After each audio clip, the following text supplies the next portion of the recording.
Halo, Assalamualaikum warahmatullahi wabarakatuh. Bismillahirrahmanirrahim. Selamat bertemu lagi anak-anakku semua, terutama kelas 10 ya, kelas 10 Ilmu Sosial Madrasah Aliyah Karya Bakti.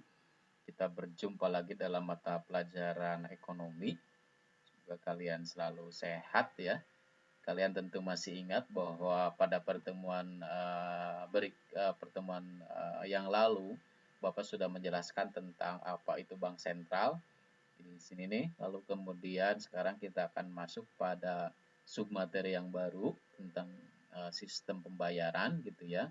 Di sistem pembayaran kita akan mempelajari tentang pengertian, tentang peran BI Bank Indonesia dalam sistem pembayaran dan penyelenggaraan sistem pembayaran. Lalu kemudian pada pertemuan berikutnya insya Allah kita akan pelajari tentang apa itu alat pembayaran, evolusi alat pembayaran dan jenis-jenis alat pembayaran. Nah, sekarang kita akan masuk di sini nih ya, di sistem pembayaran.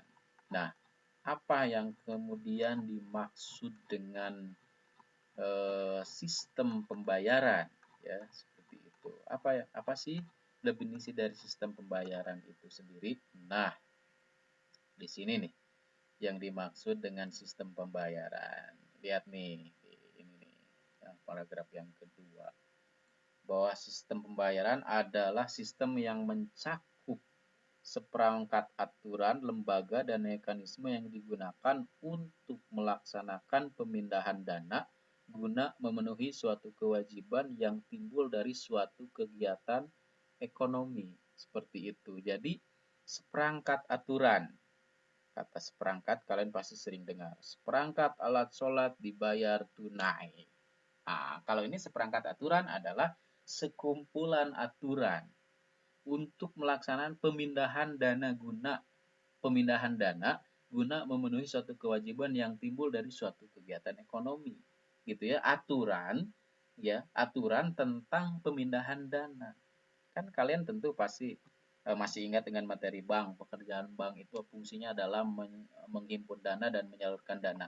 Kan itu ada pemindahan dana, ya, baik dari bank kepada nasabah, dari nasabah ke bank, baik dari orang ke orang, dari nasabah ke nasabah melalui bank. Itu kan pemindahan dana, ya. Kebayang kalau pemindahan dananya besar, itu kan seperti apa. Nah, sistem pembayaran itu adalah aturan yang mengatur tentang pemindahan dana, ya, pemindahan dana yang muncul atau ya yang memenuhi kewajiban yang muncul dari kegiatan ekonomi. Kegiatan ekonomi adalah kegiatan-kegiatan yang mendorong lahirnya sebuah transaksi ekonomi secara sederhananya. Seperti itu sebenarnya. Itu pengertian sistem pembayaran. Dengan apa kita membayar? Ada dua, alat pembayaran tunai dan pembayaran non tunai. Apa alat pembayaran tunai? Yaitu melalui uang kartal atau uang kertas dan uang logam. Apa yang non tunai? Seperti kartu kredit, ATM, itu ada uang sebenarnya, tapi itu non tunai. Seperti itu. Nah, pertanyaannya adalah kalau pertemuan kemarin kita sudah membahas tentang bank sentral atau Bank Indonesia, apa peran bank sentral atau peran Bank Indonesia dalam sistem pembayaran? Nah, ini kalian bisa lihat ini nih ya. Ada 5 peran. 1, regulator, merumuskan kebijakan. 2, memberikan perizinan. Ketiga, pengawasan atau mengawasi penyelenggaraan sistem pembayaran. Yang keempat adalah operator atau menyediakan layanan sistem pembayaran. RTGS, SKNBI, dan BIOSSSS. Apa itu nanti kita jelaskan RTGS, SKNBI. Lalu kemudian yang selanjutnya adalah fasilitator, memfasilitasi pengembangan sistem pembayaran oleh industri. Mari kita lihat sebagai regulator. Nih, lihat nih kalian. Ya. Sebagai regulator itu membuat aturan yang mendukung kelancaran sistem pembayaran. Gitu ya sebenarnya. Ini misalkan di akhir tentang penyelenggaraan transfer dana yang diantaranya menegaskan bahwa penyelenggaraan transfer dana harus Badan Hukum Indonesia. Jadi yang namanya transfer itu harus punya badan hukum. Itu kata BI. Nah, itu peran BI sebagai regulator atau yang membuat peraturan. Lalu kemudian ada lagi yaitu perizinan. Seperti itu sebenarnya. memberikan izin terhadap pihak yang terlibat dalam pelaksanaan sistem pembayaran, seperti izin terhadap lembaga yang akan melakukan kegiatan transfer dana, alat pembayaran menggunakan kartu APMK dan uang elektronik. Jadi semuanya harus ada izinnya. Kalau tidak ada izinnya, semua bisa dong melakukan alat pembayaran. Kalau semua bisa, ya semua bisa menjalankan sistem pembayaran, apa yang terjadi gitu sebenarnya. Nanti bisa jadi, wah uang itu akan beredar dengan tidak terkendali, dan ketika uang beredar tanpa terkendali ini sangat bahaya gitu. Karena kalau masyarakat terlalu banyak punya uang juga berbahaya, ya. Kenapa berbahaya? Misalkan kalau terlalu banyak uang, karena bisa jadi di lain sisi ada yang kekurangan uang. Dan juga kemudian akan ada yang namanya inflasi, harga akan terus naik. Ya, seperti itu.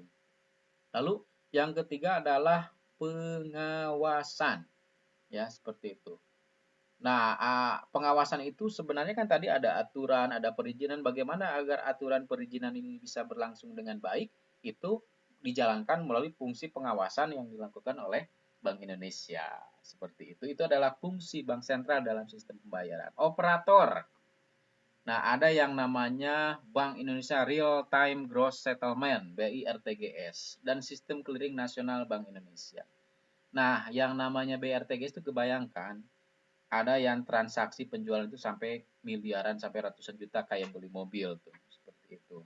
RTGS. Nah, itu apa yang dimaksud dengan sistem RTGS? Seperti itu. Sistem RTGS itu jadi transaksi, ya, transaksi keuangan dalam jumlah skala besar itu bisa sampai dalam waktu yang sangat cepat, seperti itu. Itu yang namanya RTGS gitu ya.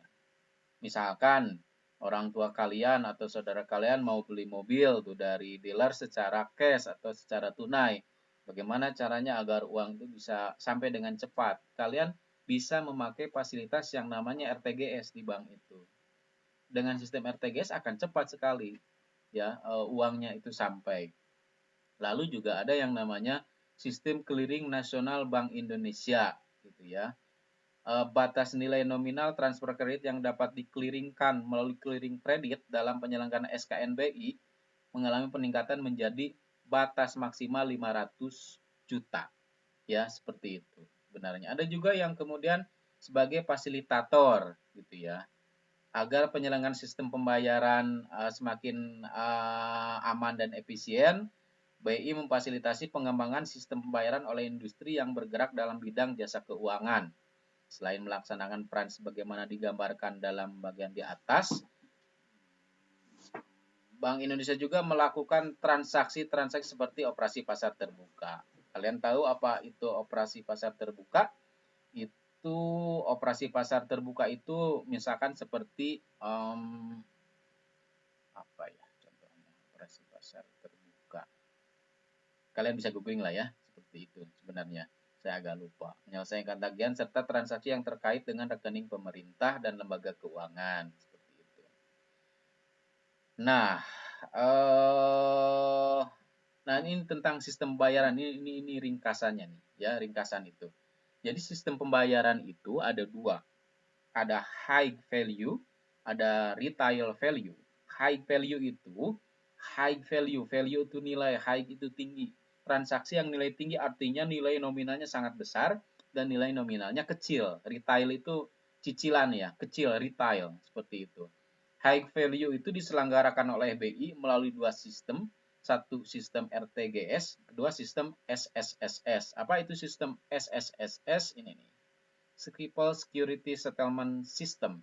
Seperti itu sebenarnya. Lebih dalam kalian bisa pelajari. Kita pahami aja dulu pemetaannya. Seperti itu. Ada juga kemudian yang retail value. Retail value itu yang kecil jumlahnya. Satu, yang kecil juga ada yang diselenggarakan oleh BI. Juga yang diselenggarakan oleh selain BI. Yang diselenggarakan oleh BI itu melalui SKNBI, ya, Sistem Clearing Nasional Bank Indonesia. Lalu kemudian diselenggarakan oleh selain BI ada yang namanya APMK, ya, melalui kartu, alat pembayaran melalui kartu, lalu juga kemudian uang elektronik. APMK itu ada melalui kartu ATM atau kartu debit, lalu kemudian melalui kartu kredit. Nah, tadi Bapak ngomong tentang sistem clearing. Apa itu sistem clearing? Clearing itu adalah berasal dari bahasa Inggris clear. Clearing artinya membersihkan. Apa-apa yang dibersihkan dari transaksi keuangan ini? Tentu saja sangat banyak. Misalkan begini, gitu ya. Kalian pernah enggak melihat atau kalian mengalami sendiri, kalian mentransfer uang ke beda rekening, ya, ke beda bank, seperti itu, ya. Apakah kalian menyadari bahwa sebenarnya ketika kalian itu selesai urusannya ketika kalian berhasil mentransfer ke lain bank, tapi bagi bank itu nggak selesai, itu harus ada yang di clearing, gitu ya. Di clearing itu artinya diselesaikan dari siapa ke siapa, bagian diselesaikan masalah-masalah administrasinya. Itu kan uang duluan yang kalian kirim, tapi sebenarnya administrasinya itu belum tentu langsung beres waktu itu juga gitu sebenarnya. Ada waktu-waktu untuk membereskan itu semua masalah-masalah administrasinya itu yang kemudian disebut dengan clearing. Secara sederhananya seperti itu. Secara mendetail kalian bisa pelajari lebih dalam. Nah, mari kita pelajari lebih dalam tentang beberapa istilah. Satu, tadi Bapak kan ngomong tentang RTGS, dia bisa kemudian lebih cepat. Ini nih definisinya. Sistem biaya RTGS adalah suatu sistem transfer dana elektronik antara peserta dalam mata uang rupiah yang penyelesaiannya dilakukan secara seketika per transaksi. Jadi waktu itu beres, waktu itu uang masuk. Seperti itu sebenarnya. Itu jadi sangat bermanfaat lah ya, seperti itu. Transaksi jadi kemudian cepat, ketika uang sudah mengalir dengan cepat kan perekonomian bisa bergulir dengan cepat. Itu RTGS seperti itu. Ini yang dijalankan gitu ya. Ada bank pengirim, bank kirim perintah transfer dana untuk bank penerima melalui terminalnya ke sentral RTGS. Nah, yang ada RTGS-nya ini di Jakarta di BI. Dari BI langsung kirim ke bank penerima gitu ya sebenarnya. Udah ke berterima langsung bisa diambil melalui buku tabungan atau bisa melalui ATM. Ada yang namanya Bank Indonesia Scriptless Security Settlement System gitu ya. Nah, selain sistem BI RTGS, Bank Indonesia memiliki sebuah sarana khusus untuk mencatat dan menatausahakan transaksi surat berharga secara elektronik yang dikenal dengan Bank Indonesia Scriptless Security Settlement System. Ya, SSS adalah transaksi-transaksi Bank Indonesia untuk settlement dan penatausahaan. Settlement itu pemindahan, ya, penempatan kembali, ya, dana dan penatausahaan surat berharga secara elektronik. Nah, BISS ini hanya untuk surat berharga. Apa contoh surat berharga? Seperti saham atau obligasi atau sertifikat deposito. Itu adalah surat-surat berharga. Ada yang selanjutnya adalah sistem clearing nasional Bank Indonesia. Ya, yang dimaksud dengan sistem clearing nasional Bank Indonesia adalah sistem pembayaran yang bernilai besar merupakan ini nih, sistem clearing, sistem pertukaran warkat atau data keuangan, gitu ya. Kata Bapak tadi kan clearing itu pertukaran data. Bagaimana antara bank yang satu dengan bank yang lain terjadi pertukaran datanya, seperti itu.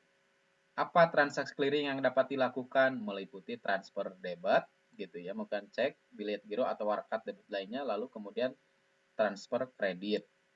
Kalian pernah ke bank kan ngisi mau transfer ke berapa, itu namanya transfer kredit, dan itu pasti ya pasti memakai sistem clearing nasional Bank Indonesia. Uangnya sampai, tapi masalah-masalah administrasinya itu belum tentu selesai waktu itu juga. Ya, seperti itu. Nah, Bapak ingin mengingatkan di rangkuman ini gitu yang kedua gitu ya. Alat pembayaran dapat terbagi: satu, alat pembayaran tunai; dua, alat pembayaran non tunai; lalu kemudian 5, peranan Bank BI, Bank Indonesia adalah sebagai regulator, perizinan, pengawasan, operator, dan fasilitator. Seperti itu. Penyelenggaraan sistem ada 2, untuk yang high value dan yang kecil, ya, retail value. Yang besar itu kita ada BI RTGS, lalu kemudian BI SSSS. Yang kecil itu cukup menggunakan SKN BI, Standar Sistem Clearing Nasional Bank Indonesia. Oke, anak-anakku semua, itu materinya. Bapak agak cepat menerangkannya, tapi nggak apa-apa, kalian bisa menonton ulang video ini secara berulang-ulang di YouTube, channel YouTube Madrasah Aliyah Karya Bakti. Terima kasih. Selamat berjumpa kembali di pertemuan berikutnya. Semoga kalian selalu sehat. Terima kasih. Assalamualaikum warahmatullahi wabarakatuh.